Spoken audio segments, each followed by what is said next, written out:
ఎందుకు రాని బతుకు అంత ఉన్నప్పుడు నువ్వేం బీకినవరా అనిపిస్తున్నావు. ఏం చదువుకున్నావు చెప్పిన మాట్లాడుతున్నాను.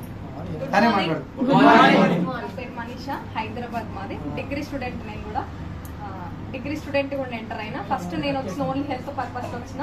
ఇంకా ఇట్లాంటి మీటింగ్స్ అటెండ్ అయ్యి సక్సెస్ చేస్తున్న జర్నీ చేయడం వల్ల ఈ రోజు నా ఇన్కమ్ 1,14,00,000.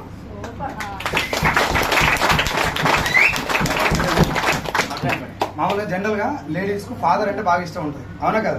జెంట్స్ కూడా చాలా మంది ఉంటారు, బట్ లేడీస్ ఫాదర్ తోటి ఎక్కువ కనెక్షన్ లో ఉంటారు. మామూలుగా ఆడబిడ్డలు పుడితే లేడీస్ అందరూ తల్లిదండ్రులు ఏమనుకుంటారు అంటే కొంచెం భారంగా ఫీల్ అవుతారు. మన తెలుగు రాష్ట్రాలు మనీషని కూడా అట్నే అనుకుంటారు. వాళ్ళ నాన్న మనీష ఇల్లు అప్పుడు ఎంత చెక్ 80,000 ఉందనుకుంటా. వాళ్ళ నాన్న మ్యారేజ్ డే రోజు, బర్త్డే రోజు నాకు తెలియదు, తులంన్నర పెట్టి చైన్ తీసుకుపోయి వాళ్ళ ఆయనకి ఇచ్చింది, మెడకి రివర్స్. నాకు చాలా హ్యాపీగా అనిపిస్తున్నారు. నేను ఎట్లా ముందుకు పోయి భోజడికి వెళ్ళి మొక్కలకి ఇన్స్పిరేషనే కాదా ఇప్పుడు మనీష? చాలా మంది లేడీస్ కే కాదు, స్టూడెంట్స్ కే కాదు, నాలాంటి వాళ్ళకు ఒక చెంప పెట్టులాగా కనబడుతుంది ఈమె టెస్ట్ ముందు. అర్థమైందా? 2 రోజులు అని ఇక్కడ వచ్చి పని చేసి ఎంతమంది వచ్చారు ఈరోజు?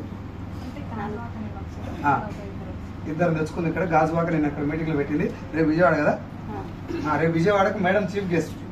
అదేనా మీకు ఎవరైనా ఉంటే అక్కడ పంపించండి. బిజినెస్ బాగుందా లేదా? ఎవరు చాలా మంది అంటారు సార్ మీకు మాట్లాడొస్తుంది, మీకు డబ్బులు వస్తాయి, మరి ఏమికి ఎందుకు వస్తున్నాయి? నక్కని నొక్కిందని చెప్పారు, అది పనిచేస్తుంది. అలాగే మన దగ్గర కొన్ని ఆయుధాలు, అదృష్టం కలిసి వచ్చింది, రంగురాలు పెట్టుకున్నాడు, అలా ఇల్లు తూర్పు పడుతుంది, ఏదో మాత్రం ఎప్పుడు తెలుగు వాళ్ళకి అలవాటే కదా, ఏం బీక లేకున్నా కూడా. ఆ దరిద్రాలకు వెళ్ళి బయటికి రండి కాస్త. చేతుల గీతలు జీవితాన్ని మార్చాయి. గీతలు కనబడకుండా పిలికిడి బిగిస్తే జీవితం మారుతుంది. ఎస్ఆర్నో మారాలి, మార్చుకోవాలి. మనతో పాటు ఒక వ్యక్తి గెలవడం అంటే ఒక 10 కుటుంబాలను గెలిపిస్తే గెలుస్తాం సార్. ఎస్ఆర్నో నేను 16 మంది కుటుంబాలు ఎంతో కొంత న్యాయం చేసినట్టేనా? 16 మందికి ఇచ్చేటటువంటి ధైర్యం నా దగ్గర ఏముంది? 24 లక్షలు అప్పు ఉన్నప్పుడు నా కుటుంబానికి ఎదురు లేదు. ఇప్పుడు నేను నిలబడితే ఆ 16 కుటుంబాలు ధైర్యం వచ్చినట్టేనా? అట్లా ఒక్క లీడర్ వెనకాల కొన్ని 100 కుటుంబాలు బాగుపడుతుంది. ఓకేనా? మనీషా మేడం ఒకసారి గట్టిగా క్లాస్ కొట్టి